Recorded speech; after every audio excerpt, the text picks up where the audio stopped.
नमस्कार भक्तों। आज मैं आप सभी को भगवान शंकर की बड़ी ही अद्भुत कहानी सुनाने जा रही हूँ। भगवान शिव बताते हैं असली दुख क्या होता है।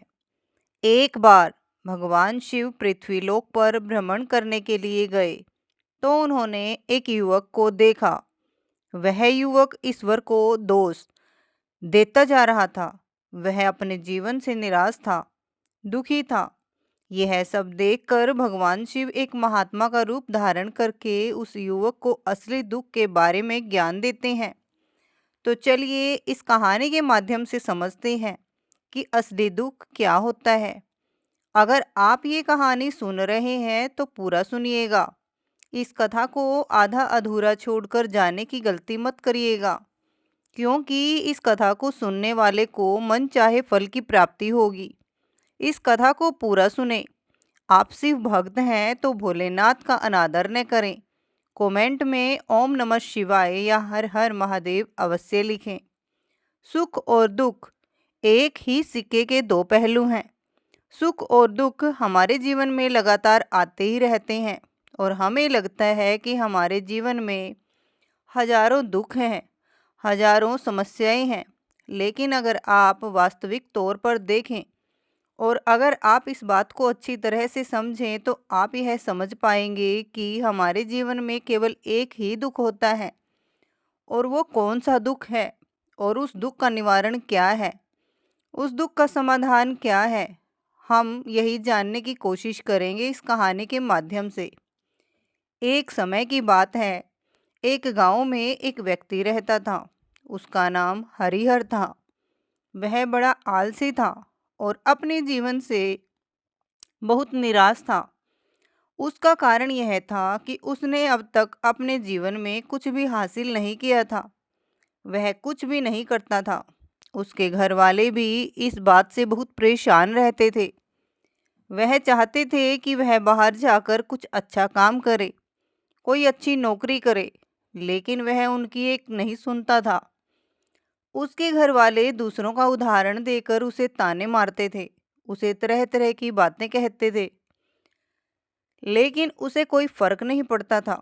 जबकि उसके सारे मित्र कामयाब हो चुके थे। कोई अच्छा व्यापार कर रहा था तो कोई अच्छी नौकरी कर रहा था, जिस कारण जब भी वह लोग मिलते तो वे लोग अपनी बढ़ चढ़कर बढ़ाई किया करते थे। लेकिन हरिहर कुछ करता नहीं था, जिस कारण जब भी कोई उससे पूछता कि तुम क्या कर रहे हो तो वह कुछ करता तो था नहीं, लेकिन इसलिए वह हमेशा सबसे केवल एक ही बात कहता था कि मैं कोशिश कर रहा हूँ।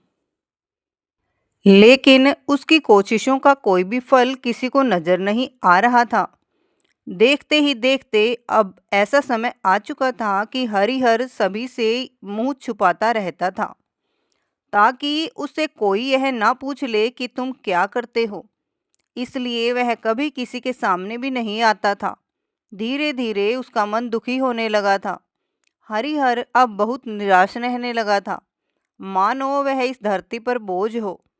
इसलिए वह अपने आप को बहुत अकेला महसूस करता था। एक दिन उसके मन में यह भी विचार उत्पन्न होने लगे कि मेरे हाथों में कुछ नहीं है तो मैं क्या कर सकता हूँ। अकेले बैठकर वह रोता रहा और भगवान को दोष देता रहा। एक दिन छुपता छुपाता हुआ घर से निकलकर कहीं जा रहा था। तभी उसने रास्ते में देखा कि एक महात्मा लोगों को प्रवचन दे रहे हैं और प्रवचन में वह दुख की बातें कर रहे हैं। हरिहर अपना मुंह छुपाकर वहीं पर खड़ा हो गया, ताकि उसे कोई देख ना ले, और चुपचाप उन महात्मा जी की बातें सुन रहा था। महात्मा जी सभी को प्रवचन में कह रहे थे कि दुख हमारा सबसे बड़ा साथी है। हमें दुख अपने जीवन के बारे में समझाता है और हमें सही जीने का तरीका बताता है। दुख हमारे गुरु की तरह है, जिसे हमें सीखना चाहिए। आप चाहे तो अपने जीवन में अपने दुखों को अपना गुरु बना सकते हैं और उससे सीख सकते हैं, या फिर आप चाहे तो अपने दुखों पर बैठकर रो सकते हैं, लेकिन इससे आपको कोई लाभ नहीं मिलेगा, बल्कि आप दिन प्रतिदिन दिन और कमज़ोर होते जाएंगे, निराश होते जाएंगे। हरिहर छुप छुप कर उन महात्मा जी की बातें सुन रहा था। जैसे ही उपदेश खत्म हुआ, हरिहर उन महात्मा जी के पास पहुंचा और कहने लगा, हे महात्मा, अभी आप कुछ देर पहले दुख को गुरु बता रहे थे। आप कह रहे थे कि दुखों से हमें सीखना चाहिए, हमें उन्हें अपना गुरु बनाना चाहिए।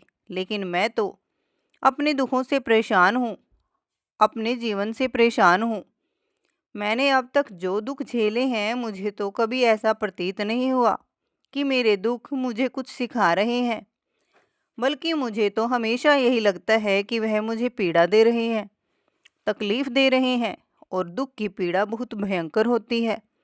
ऐसा लगता है जैसे अब इसके बाद हमारा जीवन समाप्त हो जाएगा, इसके बाद हमें कुछ नहीं मिलने वाला, और यहाँ तक कि हमें मृत्यु भी उसके सामने कम लगने लगती है। जब लोग ताने मारते हैं, जब लोग ये कहते हैं कि तुम क्या कर रहे हो, तो मन को बहुत ठेस पहुँचती है और मैं उनसे कुछ नहीं कह पाता हूँ। हरिहर की बातों को सुनकर महात्मा जी कहते हैं, बेटा, तुम्हें क्या दुख है और तुम दुख के बारे में ऐसी बातें क्यों कर रहे हो? हरिहर ने अपने ऊपर बीती हुई सारी बातें उन महात्मा जी को बता दी और कहने लगा, हे महात्मा, क्या आपके पास मेरे दुख का कोई समाधान है? हरिहर की बातें सुनकर महात्मा जी मुस्कुराए और कहने लगे, बेटा, जब तुम्हारे जीवन में असली दुख आए तो तुम मेरे पास आना, मैं तुम्हारे दुख का समाधान अवश्य बताऊंगा। उन महात्मा जी की बातें सुनकर हरिहर अचरज में पड़ गया। उसे यह समझ नहीं आ रहा था कि क्या उसने अब तक जो दुख झेले हैं वह असली दुख नहीं है। उसने जो अब तक पीड़ा झेली, लोगों के ताने सहे हैं और जो तकलीफ उठाई है, क्या वह असली दुख नहीं है? आगे वह मन ही मन अपने आप से कहता कि जब मुझे मेरे अपने नहीं समझ पाए तो यह महात्मा जी मुझे क्या समझेंगे। इतना सोचकर हरिहर वहां से अपने घर की ओर चला गया। अब हरिहर लोगों के ताने सुन सुनकर बहुत थक चुका था। वह निराश हो चुका था, जिस कारण उसने निर्णय लिया कि वह अब कुछ करके दिखाएगा। उसने अपने पिता से थोड़ा सा रुपया लिया और उस रुपये से उसने एक व्यापार शुरू किया। उसके पिता बहुत खुश थे कि कम से कम मेरा बेटा कुछ करने का प्रयास तो कर रहा है, लेकिन उसे व्यापार में कोई सफलता नहीं मिल रही थी, जिस कारण वह बहुत ही हताश हो चुका था। वह बहुत निराश हो चुका था। हरिहर को यह समझ नहीं आ रहा था कि वह क्या करे, किस तरह से अपने व्यापार को आगे बढ़ाए। तभी उसके पिता ने उससे कहा, बेटा, कोई बात नहीं, इसी तरह से प्रयास करते रहो, आज नहीं तो कल सफलता अवश्य मिलेगी। हरिहर ने अपने पिता की बात मानी। हरिहर अब अपने व्यापार में और भी कड़ी मेहनत करने लगा। धीरे धीरे उसे सफलता मिलने लगी और फिर उसने रफ्तार पकड़ ली। देखते ही देखते केवल 2 साल के अंदर वह एक बहुत बड़ा व्यापारी बन गया। अब उसके पास धन दौलत की कोई कमी नहीं थी। जो लोग हरिहर को पहले नापसंद किया करते थे, वही लोग अब उसे पसंद करते थे, उसकी चिंता करते थे, उसके कार्यों की सराहना करते थे। उसके माता पिता भी अब अपने बेटे से बहुत खुश थे और उसकी सफलता से अत्यंत प्रसन्न भी थे। धीरे धीरे हरिहर के मित्रों की संख्या लगातार बढ़ती जा रही थी। हरिहर के कुछ मित्रों ने उसे यह भी सलाह दी कि उसे अपना व्यापार और तेजी से बढ़ाना चाहिए, उसे अपने व्यापार को और फैलाना चाहिए। जब तुम आज केवल इस नगर के सबसे बड़े व्यापारी हो, तब तुम इतना खुश हो, तुम्हारे साथ बहुत सारे लोग हैं। वहीं पर तुम सोचो कि जब तुम इस राज्य की सबसे बड़े व्यापारी बन जाओगे, तब तुम्हारे यहाँ पर लोगों की भीड़ लग जाएगी। लोग तुमसे मिलने के लिए समय निकालेंगे। यहाँ तक कि इस राज्य का राजा भी तुमसे मिलना चाहेगा, तुम्हारी तारीफ करेगा, और कभी ऐसी ज़रूरत आ पड़ी तो वह तुमसे धन भी उधार लेने के लिए अवश्य आएगा। हरिहर को अपने दोस्तों की यह बात बहुत पसंद आई। हरिहर ने सोचा कि मेरे मित्र सही कह रहे हैं, मुझे अपने व्यापार को और बड़ा करना चाहिए और फैलाना चाहिए, तभी तो हर कोई मेरे बारे में जान सकेगा, हर कोई मुझे पहचान सकेगा। उसने बिना देरी किए समय को बिना गवाए अपने व्यापार में और मेहनत करने लगा। लेकिन अब की बार उसके मन में धैर्य नहीं था, जिस कारण उसने कुछ अनुचित कदम उठाए ताकि उसका व्यापार जल्दी से जल्दी और बड़ा हो जाए। उसने कई लोगों से अधिक मात्रा में धन उधार ले लिया, जिससे उसके ऊपर काफ़ी कर्ज बढ़ चुका था। और इतना ही नहीं, वह यहाँ पर नहीं रुका। उससे से अधिक मुनाफा कमाने के चक्कर में अपने माल की गुणवत्ता को भी खराब कर दिया, जिससे अब उसके माल में वह बात नहीं रह गई थी जो पहले हुआ करती थी। लेकिन वह अपने मित्रों की बात सुनता रहा। जैसा उसके मित्र कहते थे वह वैसा ही करता चला गया, यहाँ तक कि उसने अपने व्यापार को और भी अधिक तीव्रता से बढ़ाने के लिए अपने दूसरे छोटे व्यापारियों के खिलाफ षड्यंत्र भी रचना शुरू कर दिया, जिस कारण उसके मन में अब पहले जैसा वह सुकून नहीं था। उसे अब रातों को नींद नहीं आती थी। अब उसके मन में केवल एक ही विचार रहता, किस तरह से उसका व्यापार पूरे राज्य में फैल जाए और वह इस राज्य का सबसे बड़ा व्यापारी बन जाए।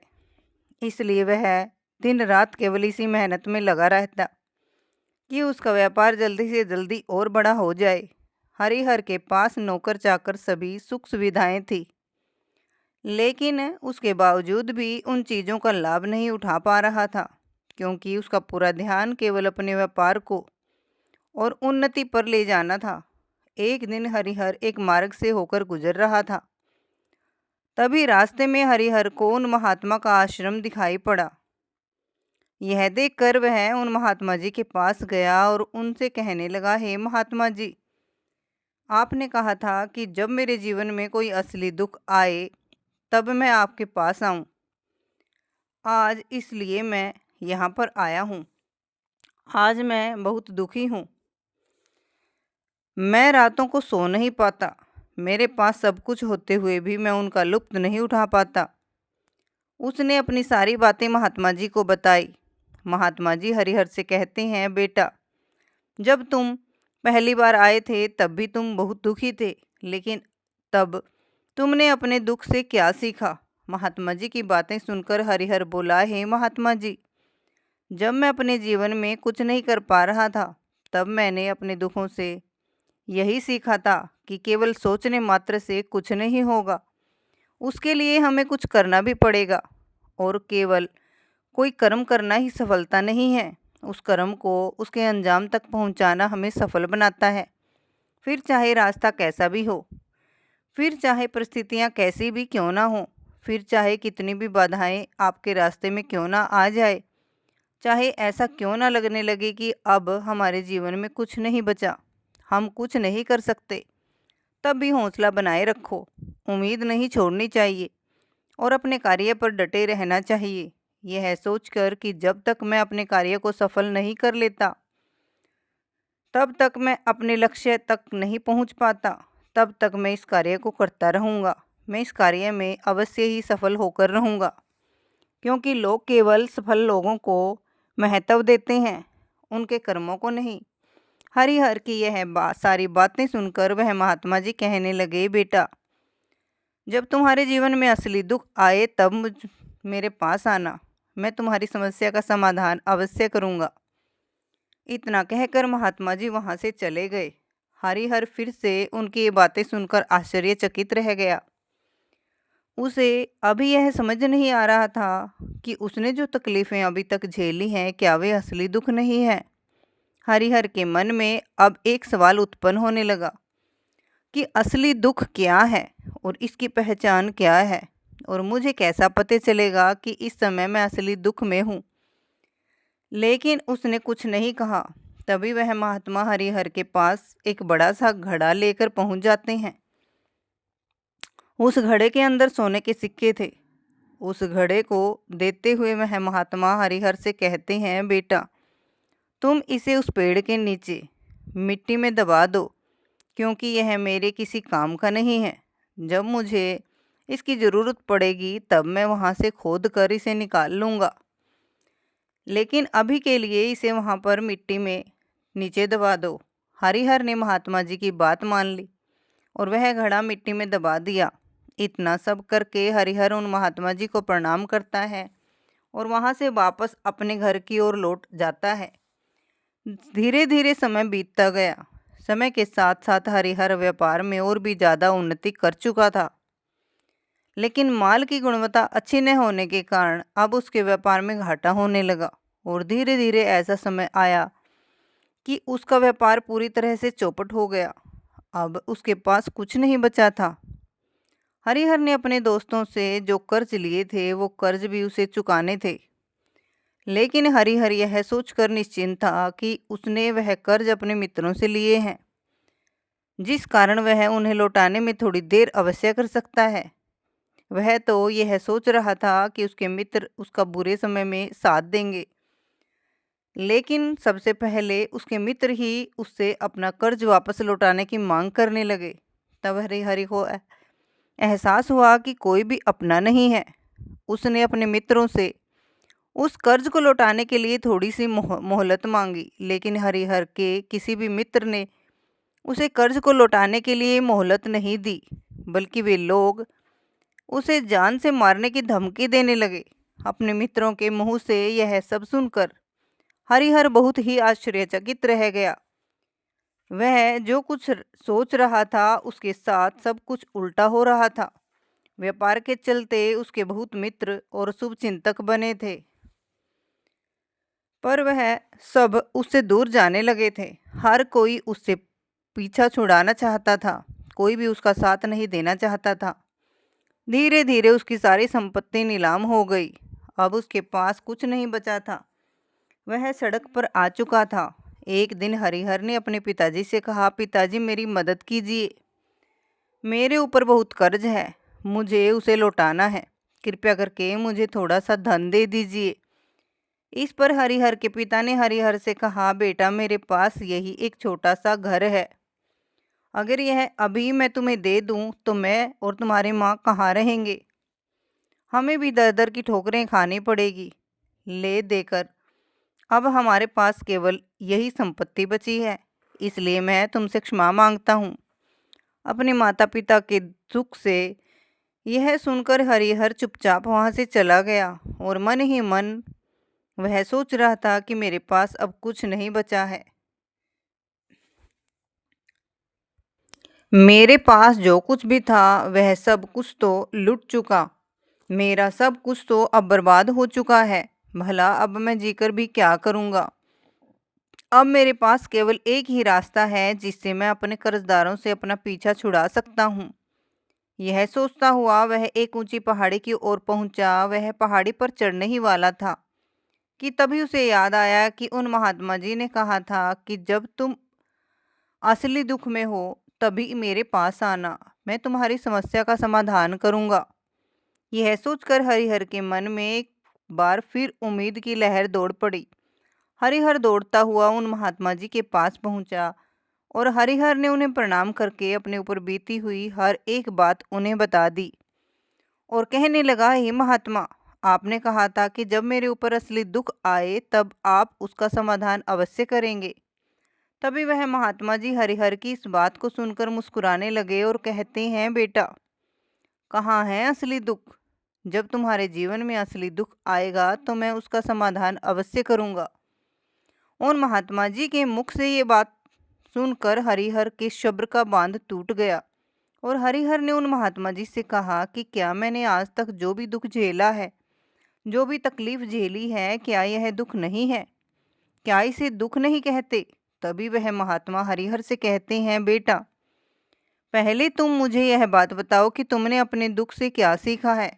इसका जवाब देते हुए हरिहर उन महात्मा से कहता है, हे महात्मा, मैंने तो यही सीखा है कि जो लोग तुम्हारी तरक्की में तुम्हारा पीछा करते हैं वो लोग अवश्य ही तुम्हें धोखा देंगे, क्योंकि ऐसे लोग बुरे समय पर तुम्हारा साथ नहीं देने वाले, बल्कि तुम्हारा फ़ायदा उठाने का ही प्रयास करेंगे।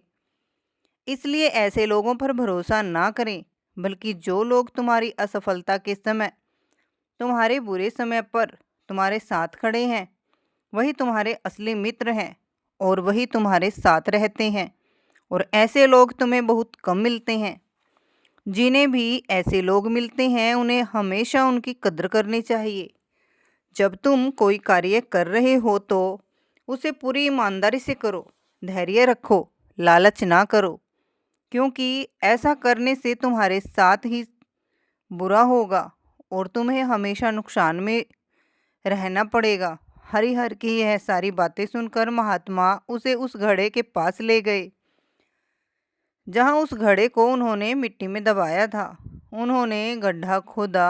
वह गड्ढा हरिहर के हाथ में थमाते हुए महात्मा जी ने हरिहर से कहा, ये लो, अभी इससे तुम अपना काम चलाओ और जब तुम्हारे जीवन में असली दुख आए तब मुझे बताना, मैं उसका समाधान अवश्य करूँगा।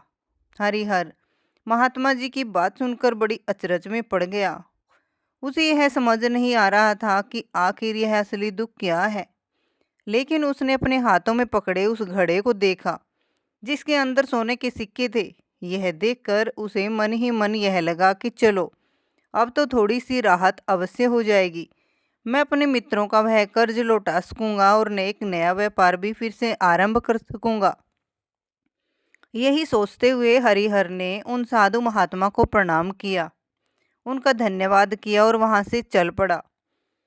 हरिहर ने उन सोने के सिक्कों से सभी का कर्ज लौटा दिया और अपने लिए एक बार फिर से नया व्यापार शुरू किया। व्यापार छोटा था लेकिन अब की बार हरिहर बहुत खुश था। उसने अपने व्यापार पर काम किया और देखते ही देखते एक बार फिर से वह बड़ा व्यापारी बन गया। लेकिन अब की बार वह बहुत खुश था क्योंकि इस बार उसने कोई लालच नहीं किया, ना ही किसी के लिए षड्यंत्र रचा, बल्कि उसने पूरी ईमानदारी से और मेहनत के साथ अपने व्यापार पर काम किया। लेकिन जैसे जैसे आप धनी होते जाते हैं, जैसे जैसे आप अमीर बनते जाते हैं, आपके मन में एक डर और उत्पन्न होने लगता है और वह डर है अपनी दौलत को ना खो दे, जिस कारण आप लोग दान पुण्य करना शुरू कर देते हैं, लोगों की मदद करते हैं ताकि आपके जीवन में कभी कोई दुख ना आए। लेकिन यह जीवन सुख और दुख का संगम है, जिस कारण हर किसी को सुख और दुख से होकर गुजरना ही पड़ता है। इसी वजह से एक बार फिर से हरिहर के जीवन में एक और दुख का आगमन हुआ। अब की बार उसके माता और पिता दोनों की मृत्यु हो गई। हरिहर अपने माता और पिता से बहुत प्रेम करता था, इसलिए उसके मन को बहुत गहरा आघात पहुंचा। जब आखिरी बार वह उन्हें देख रहा था तो उसके मन में हजारों सवाल उत्पन्न होने लगे। उसने सोचा कि जिस संपत्ति के लिए वह हमेशा लड़ते झगड़ते रहते थे, आज उसकी देखभाल के लिए कोई नहीं था। उसके माता पिता ने जो भी मेहनत की, जो भी अपने जीवन में इकट्ठा किया, सब यहीं रह गया। लेकिन अब सब कुछ खत्म हो चुका था। हरिहर का मन अब बहुत बेचैन हो रहा था। उसके मन में हजारों सवाल उत्पन्न हो रहे थे और वह अपने आप को बहुत अकेला महसूस कर रहा था। उसे बहुत खाली समय महसूस हो रहा था। उसने इधर उधर देखा लेकिन उसे कुछ समझ में नहीं आया। तभी उसे उन महात्मा जी की याद आई।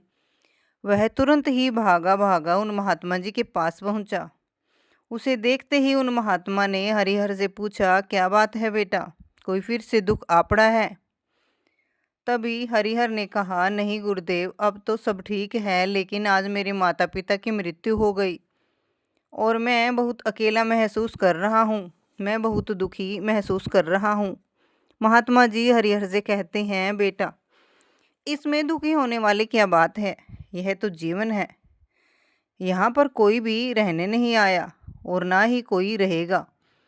हम सब एक न एक दिन मृत्यु को प्राप्त ही हो जाएंगे और मृत्यु कब आएगी यह किसी को नहीं पता।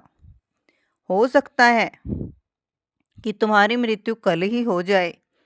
मैं तो अभी जवान हूँ और मुझे तो अभी पूरी जिंदगी उम्र जीना है। मैं तो कुछ करना चाहता हूँ और आप कह रहे हैं कि क्या पता मैं कब कल मर जाऊं। मृत्यु कभी किसी की उम्र देखकर नहीं आती और ना ही किसी को बताकर आती है। सारी बातें सुनकर हरिहर और भी ज़्यादा बेचैन हो गया और वह चुपचाप वहाँ से चला गया। उसके मन का वह खालीपन अभी वैसे ही था। हरिहर अपने आप को बहुत अकेला महसूस कर रहा था उसके बाद से उसका मन अपने व्यापार में भी नहीं लग रहा था। जब भी वह सदैव कार्य करने लगता तो उसके मन में बहुत सारे प्रश्न उठने लगते कि वह क्या कर रहा है, क्यों कर रहा है और उसने इस कार्य को क्यों किया। उसके मन में अब एक और प्रश्न उत्पन्न होने लगा कि क्या हम यहाँ पर केवल इसलिए आते हैं कि इस जीवन को भोगें और एक दिन मृत्यु को प्राप्त हो जाएं? जीवन का असली मतलब क्या है?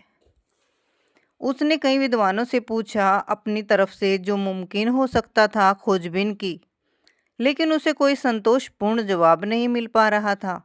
और जब उसे कोई जवाब नहीं मिला तो उसका दुख और भी बढ़ गया, जिस कारण उसके मन की बेचैनी और भी अधिक बढ़ चुकी थी और उसे यह समझ नहीं आ रहा था कि क्या करे, कहाँ जाए, किससे पूछे। तभी उसे फिर से उस महात्मा जी की याद आई। हरिहर फिर से उन महात्मा जी के पास पहुंचा। उसने अपने मन की सारी बातें उन महात्मा जी को बताई। महात्मा जी हरिहर से कहते हैं, बेटा, आज पहली बार तुम्हारे जीवन में असली दुख उत्पन्न हुआ है, जिसे हम दुख कह सकते हैं, जो दुख कहलाने लायक है कि हमें पता ही नहीं कि क्या कर रहे हैं, कहाँ जा रहे हैं, क्यों कर रहे हैं, वह कौन है, क्या है, क्यों है, हम क्या करना चाहते हैं। तभी हरिहर उन महात्मा जी से कहता है, हे महात्मा, आप मेरे इस दुख का निवारण कीजिए। महात्मा जी हरिहर से कहते हैं, हम सब के अंदर क्रोध, लालच, लोभ जैसी कई वासनाएं हमारे अंदर घर करके बैठ जाती हैं, जिस कारण हम अपने जीवन को टुकड़ों में जीते हैं और हमारी चेतना कभी एक नहीं हो पाती। हम कभी एक जगह सोच नहीं पाते, समझ नहीं पाते और हमारी ऊर्जा शक्ति भी पूरी तरह छिन छिन हो जाती है। और आजकल के इस दौर में हमारे पास तो इतना भी समय नहीं है कि हम एक पल निकाल करके एक पल के लिए मुड़कर अपने आप को देख सकें, अपने आप को समझ सकें कि वास्तविकता में हर कोई यहाँ पर अपने जीवन भर केवल दुख दुख कहकर चिल्लाता रहता है, उसका समाधान निकालने का हर मुमकिन प्रयास करता है, लेकिन जिसे हम दुख समझते हैं वह तो दुख है ही नहीं। तो इसका समाधान आपको कहाँ से मिलेगा? यह तो परिस्थितियाँ हैं जिसके कारण हम अपने आप को दुखी समझते हैं, अपने आप को तकलीफ़ में समझते हैं। जैसे ही हम एक परिस्थिति से निकलते हैं, हम किसी दूसरी परिस्थिति में फंसकर रह जाते हैं। जिस प्रकार हम पहली समस्या का सामना करते हैं, उसी प्रकार हम दूसरी समस्या का भी सामना करते हैं। और जब हम इन परिस्थितियों से हार मान लेते हैं, जब हमें लगता है अब हमारे सामने कोई रास्ता नहीं बचा, तब हमारे सामने हमें केवल एक ही रास्ता नज़र आता है और वो है मृत्यु। लेकिन यह कोई समाधान नहीं है, यह कोई रास्ता नहीं है। इसलिए यदि आप सचमुच अपनी समस्याओं को समाधान चाहते हैं तो अपने आप को इकट्ठा करना सीखें, अपनी ऊर्जा को इकट्ठा कीजिए और अपने ऊपर ध्यान लगाकर मृत्यु से पहले अपने आप को पहचानो, अपने आप को जानो, अपने आप को बिखरने मत दो। तभी हरिहर उन महात्मा जी से कहता है, हे गुरुदेव, क्या फिर हमें अपने जीवन को नहीं जीना चाहिए? क्या हमें अपनी इच्छाओं को पूरा नहीं करना चाहिए? महात्मा जी हरिहर से कहते हैं, बेटा, हमें किसी से भी लगाव नहीं रखना चाहिए, हमें अपनी इच्छाओं को मार देना चाहिए, हमें ज़्यादा संपत्ति इकट्ठी नहीं करनी चाहिए, क्योंकि हम मनुष्य की इच्छाएं, कामनाएं ऐसी होती हैं जैसे मानो कि एक पर्वत से गिरता हुआ झरना, जिस पर किसी का नियंत्रण सही नहीं है सिवाय देखते रहने के और परेशान होने के। लेकिन जब तुम अपने ऊपर ध्यान देने लगते हो, तब तुम अपने आप को पहचान जाते हो, समझ जाते हो, तब तुम इस पर नियंत्रण पा सकते हो, तब इच्छाएं भी तुम्हारे बस में होती हैं और यदि तुम चाहो तो उन इच्छाओं की पूर्ति अवश्य कर सकते हो। महात्मा जी की ये सभी बातें सुनकर हरिहर ने महात्मा जी से कहा, हे गुरुदेव, आपका बहुत बहुत धन्यवाद, आपने मेरी सबसे बड़ी समस्या का समाधान आज कर दिया है। मैं आज से अपने आप को एकाग्रचित करूँगा। गुरुदेव, मानव शरीर में बहुत ऊर्जा है, बहुत शक्ति है, पर वह बेकार के कर्मों में लग जाती है, जिस कारण हमारा जीवन भी बेकार की चीज़ों में लगा रहता है। लेकिन हम कभी भी इस पर अपना ध्यान नहीं देते। हम कभी भी अपनी ऊर्जा को केंद्रित नहीं करते। हमारा जीवन भी कुछ ऐसा ही है। हम अपने जीवन में हमेशा ऊपर वाले से सवाल करते रहते हैं कि हमारे जीवन में इतना दुख क्यों है। हम सभी के मन में जीवन में इतना दुख क्यों है। हम सभी के मन में ये सवाल तो अवश्य ही उठता है और इसका जवाब है कि वह ईश्वर यह चाहता है कि हम अपने जीवन के अंतिम दुख तक पहुंच सकें, उस गहराई तक पहुंच सकें जहां पर हमें पता चल जाता है कि हमने अभी तक अपने आप को नहीं जाना, अपने आप को नहीं पहचाना। मानव शरीर के अंदर जो ऊर्जा है, जो शक्ति है, उसके बारे में हम अभी तक नहीं जानते। हम अपने आप को चाहे तो एकत्रित कर सकते हैं, अपने आप पर नियंत्रण पा सकते हैं, लेकिन हम अपनी इस ऊर्जा को व्यर्थ की चीज़ों में लगा देते हैं, जिस कारण हम अपने आप को कभी नहीं पहचान पाते और ना ही कभी अपने आप पर नियंत्रण पा सकते हैं। लेकिन यदि आप अपने आप को जानना चाहते हैं, अपने आप को पहचानना चाहते हैं, तो पहले आपको खुद को एकत्रित करना होगा, अर्थात ध्यान लगाना होगा। ध्यान से ही आप अपनी उन समस्याओं का समाधान निकाल सकते हैं। तभी आप अपने आप को पहचान सकते हैं, जान सकते हैं और अपने जीवन के हर दुखों का समाधान भी कर सकते हैं। भक्तों, ऐसी ही आध्यात्मिक और रोचक कहानियाँ सुनने के लिए हमारे चैनल को सब्सक्राइब करें और वीडियो को लाइक ज़्यादा से ज़्यादा शेयर करें। धन्यवाद। राधे राधे। जय श्री कृष्ण। हे शिव शंकर भगवान, जो भी आपकी इस कथा को पूरा सुने और सुनने के बाद वीडियो को 5 लोगों के पास शेयर जरूर करें, उनकी हर मनोकामनाएं पूर्ण करना। बोलिए शिव शंकर भगवान की जय हो। राधे राधे। जय श्री कृष्ण।